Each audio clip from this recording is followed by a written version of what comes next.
With the Super Bowl ending a couple of days ago, I think everyone thought that any storylines regarding the Chiefs and Eagles were over for the time being, but thanks to a tweet yesterday by Chiefs wide receiver Juju Smith-Schuster, we got to watch a pretty entertaining Twitter beef take place between multiple players on both teams. We're going to break all of it down in this video, but before I get into it, welcome to the War Room, a channel where I discuss all things sports related. Subscribe to the channel if you're new, and let's get straight to it. So as many of you guys know, yesterday was Valentine's Day, and for anyone who doesn't know, every year on this day, professional teams from every sport post these corny little Valentine's Day cards that usually feature a pun involving a player on their team.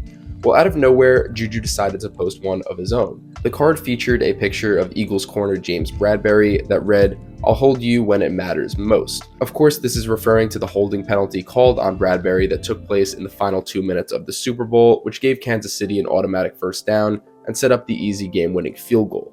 Now, I'm personally very confused on what to make of this tweet, because as a troll, it is pretty funny, but at the same time, it kind of seems like unnecessary disrespect and overkill.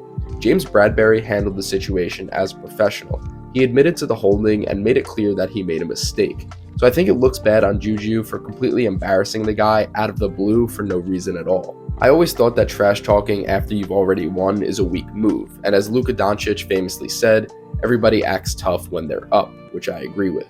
Uploading a picture making fun of a guy for a mistake that he'll probably think about for the rest of his life 2 days after the game has already ended is a pretty pathetic cheap shot, even for a guy like Juju who seems to have a knack for making a fool out of himself.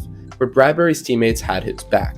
Eagles receiver A.J. Brown replied with this tweet, and you can pause it if you want to read the entire thing for yourself, but he basically said that this tweet from Juju was lame, Mahomes resurrected his career, and Juju is a TikTok boy.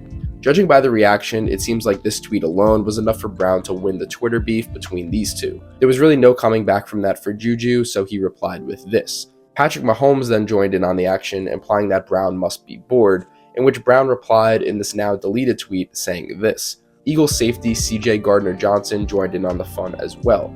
On the original tweet, he said that Juju is a schoolboy acting gangsta, and then he also added that he had more interceptions this past season than Juju had touchdowns, so he joked about switching his position to wide receiver. Then in a third reply, he said that Juju ran from him when he checked in the game. Unlike the A.J. Brown trash talk, Juju felt that this beef with Gardner-Johnson was one he could win, so the two went back and forth.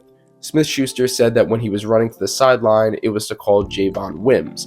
Wims is currently a receiver on the Arizona Cardinals, but years ago in a game between the Bears and Saints, Wims and Gardner-Johnson got into a weird fight when Gardner-Johnson completely ate 2 slaps to the face.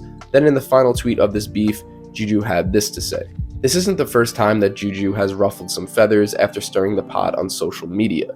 You may remember a few years ago when he was on the Steelers, he had this trend of doing cringe-ass TikTok dances on opposing teams' logos prior to the game. Bengals safety Von Bell said that these dances were disrespectful, but Juju didn't listen and he danced on the Bengals logo anyway. Then in that same game, Von Bell absolutely destroyed him on a hit, much to the delight of many fan bases around the NFL. So I'm curious to see what you guys have to say about this situation. Is Juju a master troll or an immature clown? Let me know what you think in the comments below. Thank you for watching, like the video if you enjoyed, and subscribe to the channel if you're new. And as always, I'll see you guys in the next one.